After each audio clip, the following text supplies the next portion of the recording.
Good afternoon, everyone.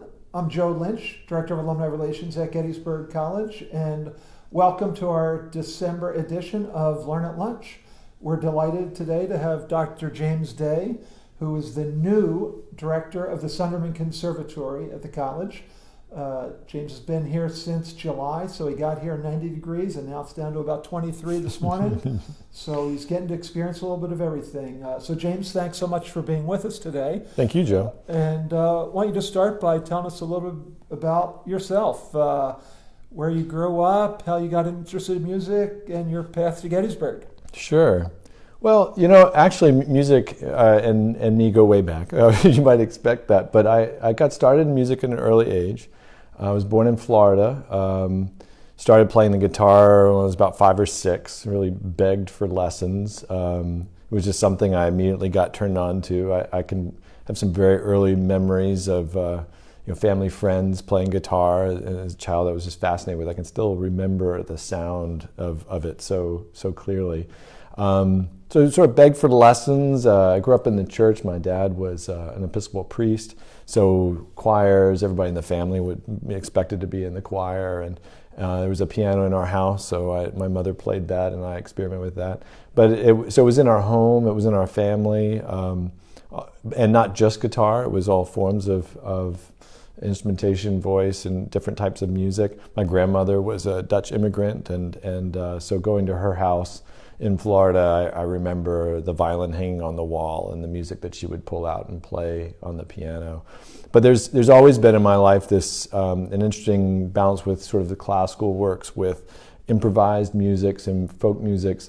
Later in life, I came to discover that my great uncle, who was in Georgia, was the best banjo player in the entire Etowah Valley in Georgia. And so later in life, when I was in college, he gave me his tenor banjo and received a photograph of him when he was 18 and I was about 19 at that time.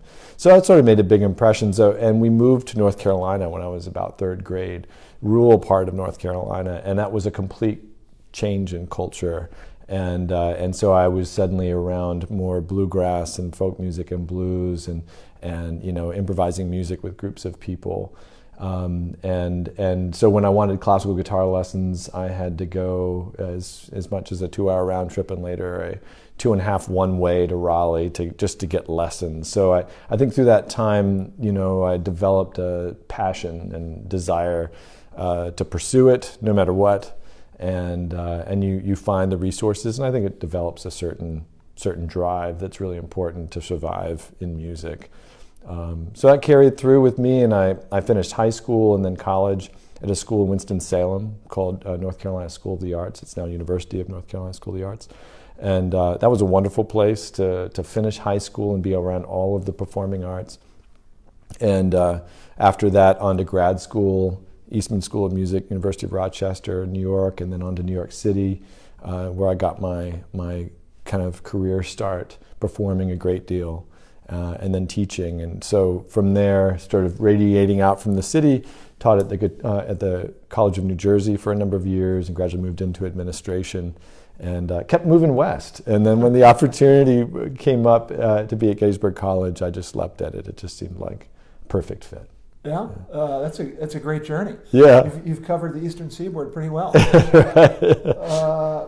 Talk a little bit about what you do at the conservatory in your role as a director. And we have had a conservatory for more than 10 years now, and it's kind of cool that the conservatory was made possible by a gift from F. William Sunderman from the class of 1919. Yeah. And this year, the class of 2019 will be graduating. So it's kind of a nice 100-year bookmark there. Yeah, bookend. It sounds like we have an opportunity at hand to celebrate that.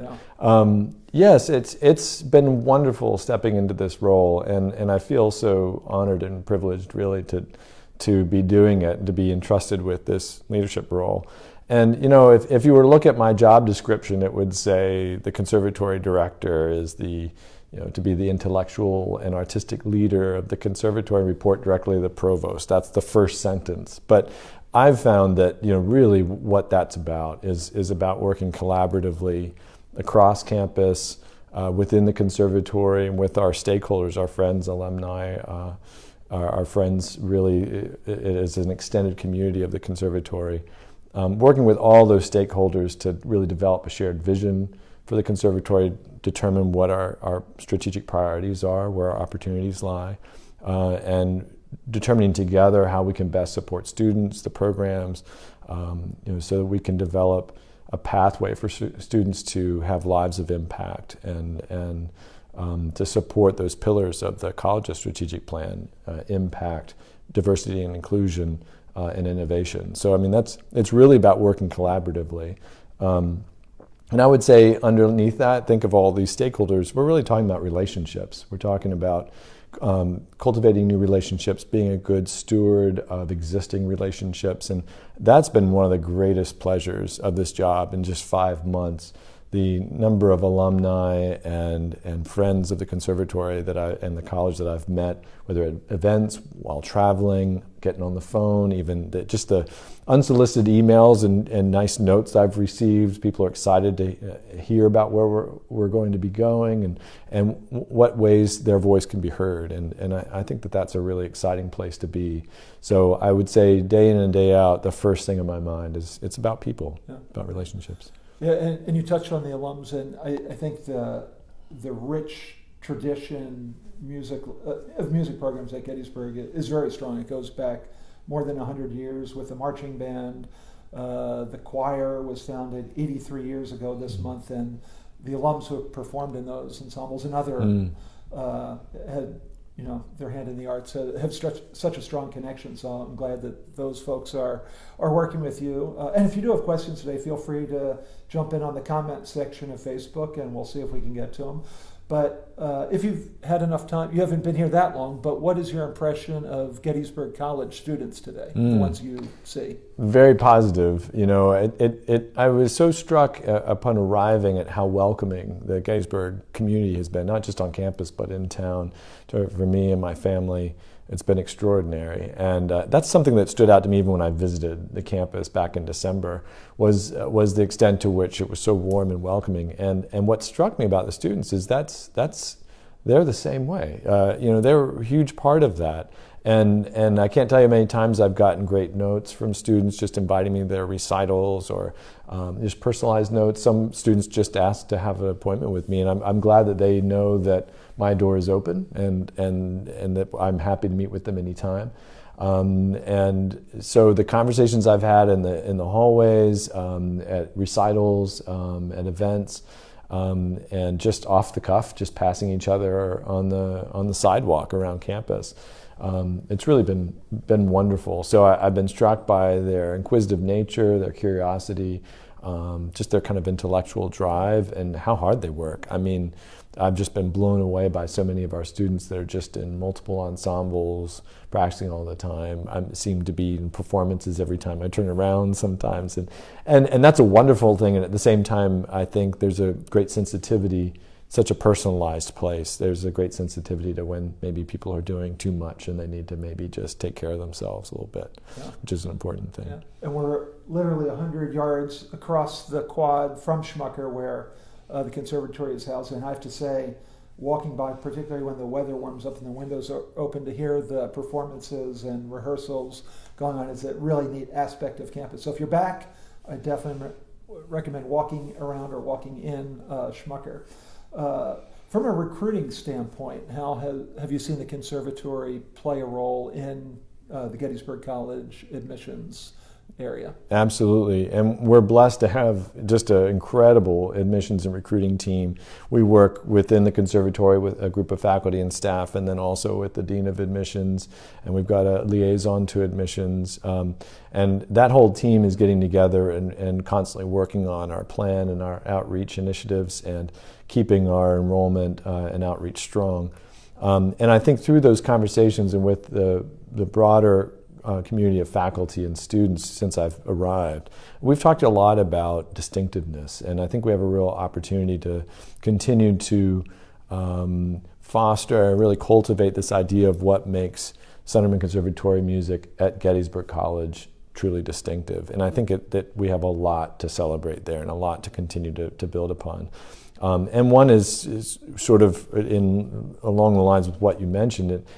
it's just that we're a conservatory within the context of a liberal arts college, and that's a wonderful thing. And if you're thinking about ways in which it might enhance admissions overall, well, we're also a liberal arts college with a conservatory, and I think it's a wonderful thing that there's that 1 in 7 Gettysburg students participates in some way in the conservatory, and that really struck me when I arrived here.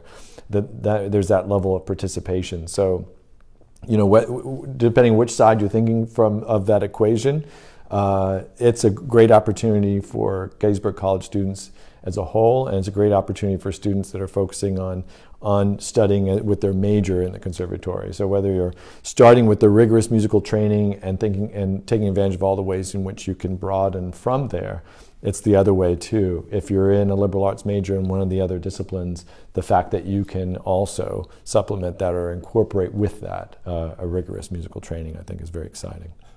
I was actually just speaking with a student 2 days ago who picked Gettysburg because she could major in science and take part in conservatory and music as well, and she couldn't get that everywhere. So that's exactly what she was speaking to. On a much more personal level, what do you like musically? You talked a little bit about your influence in bluegrass and country. What are your influences and what do you like now? Yeah, I think it has resulted, my background has resulted in me being a very eclectic music listener and lover of music. I think too, as a guitarist, I mean, this is probably true of a number of different instruments, but guitar exists in so many different traditions, not just in the United States, but around the world.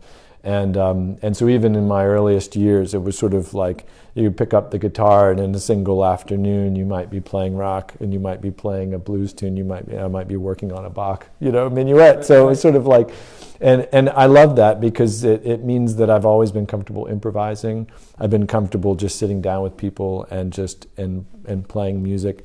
I'm comfortable learning things by ear and sharing music with people through a variety of different settings. So that's influenced even how I teach. I've loved being on a liberal arts campus, and at College of New Jersey I taught many different courses and different subjects, at most music, but not just performance. But I love teaching courses with students that are from across the campus and really talking about the ways in which music is impactful in our lives and the value it holds. So that's definitely, you would find that translated to my recording collection. I say recording collection because we do have records, we have CDs. I don't have ways to play most of those things anymore. They tend to stream. So I probably spend a lot more time listening to things that aren't guitar music specifically.